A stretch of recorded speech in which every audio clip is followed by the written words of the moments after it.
This is English Shorthand dictation number 135 and the dictation speed is 140 words per minute. Ready? Start. Mr. Chairman, Sir, I am thankful to you for allowing me to participate on this important bill concerning the common man. I really appreciate the government that it has come up with this bill at a right time. The Medical Council of India is envisaged primarily as a recommendatory body. One of its objectives is to maintain standard in the medical education through curriculum guidelines and inspections, and to grant permission to start colleges, courses, or increasing number of seats. The reason I touched upon the objective of the Medical Council of India was to bring to the notice of the government that the country now needs more than 100 medical colleges to fulfill the requirement of doctors. Many medical colleges in the country are facing acute shortage of faculty. I must thank the government that it has realized the importance of implementing various recommendations made in the past on the need for reforms in regulation of medical education in the country. I am sure that the government will achieve its objective through this bill.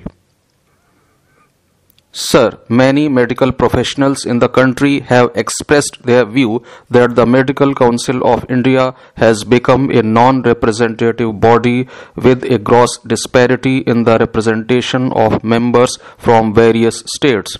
There are sections of the medical fraternity like the Army and the Indian Council of Medical Research that are underrepresented.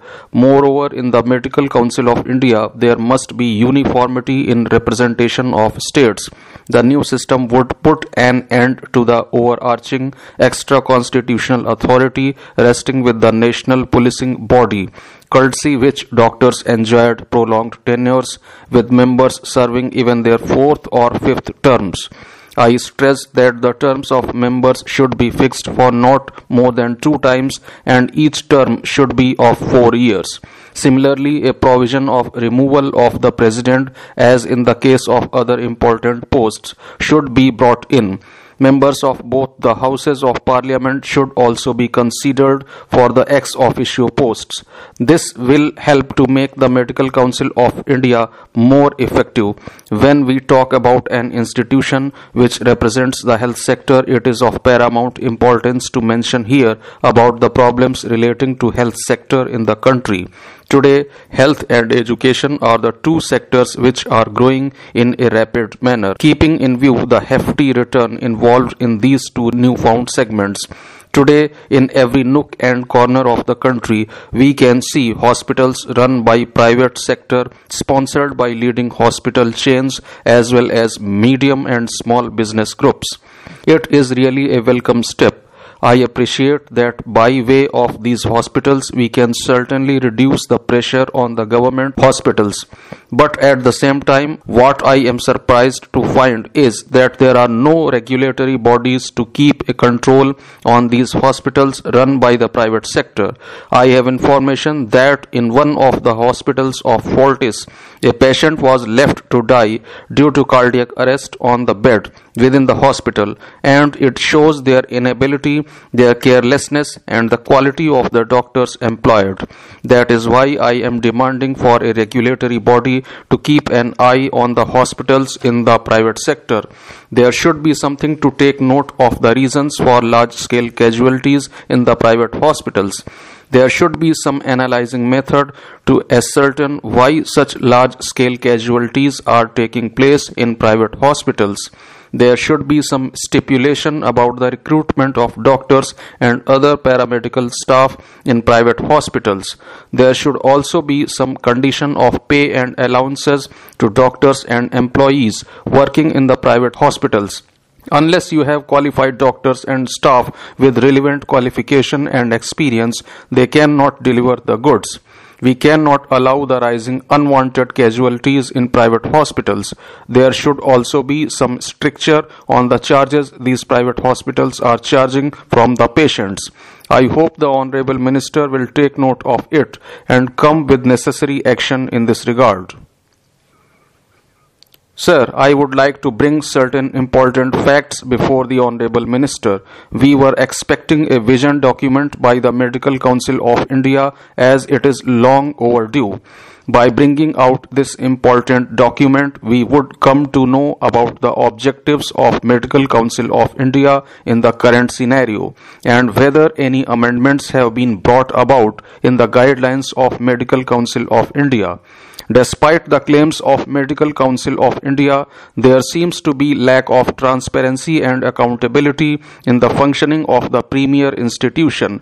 This bill too envisages that the Medical Council of India would be bringing in transparency and accountability in its functioning.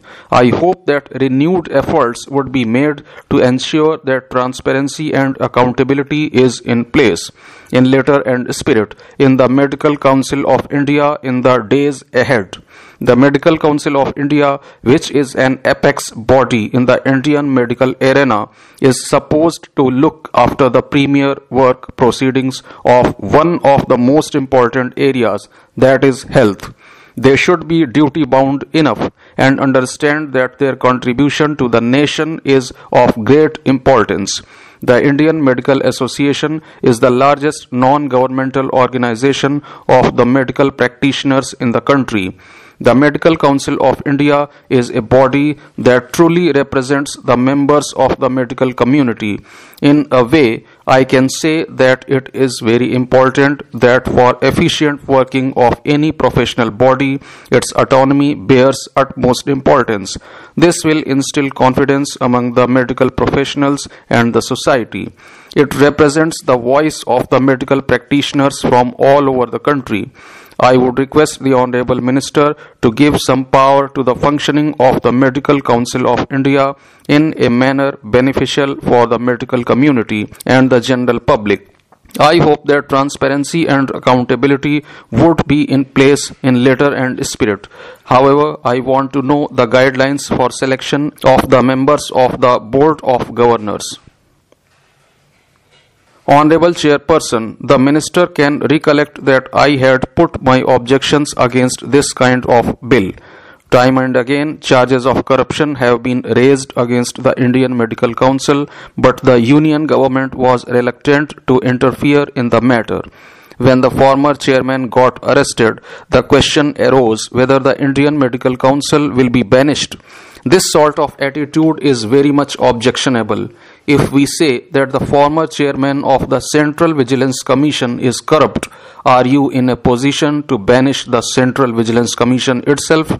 An assurance was given that they are going to form a board of governors, and the instruction was that within 1 year the Indian Medical Council will be constituted. But this amendment bill is quite disappointing. It proposes to extend the constitution of the Indian Medical Council for 1 year.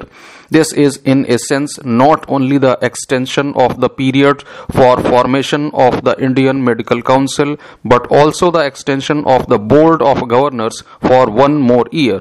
What is this Board of Governors? This is an idea of corporatizing the things and only giving the benefit to the Board of Governors. It is rightly stated that you have formed a Board of Governors, but you would not change the system. The logic given is that meanwhile the government has initiated a proposal to set up an overarching regulatory body, but the minister himself has failed to give us the time frame. I do not know whether it is drafted or not. It has not been brought before this august House. It has not been discussed even in the standing committee. So there is a doubt that by this year the proposal for overarching body will come in this august House. So everything is to maintain the present system so far as this medical council arena is concerned. That is why this is very much disappointing.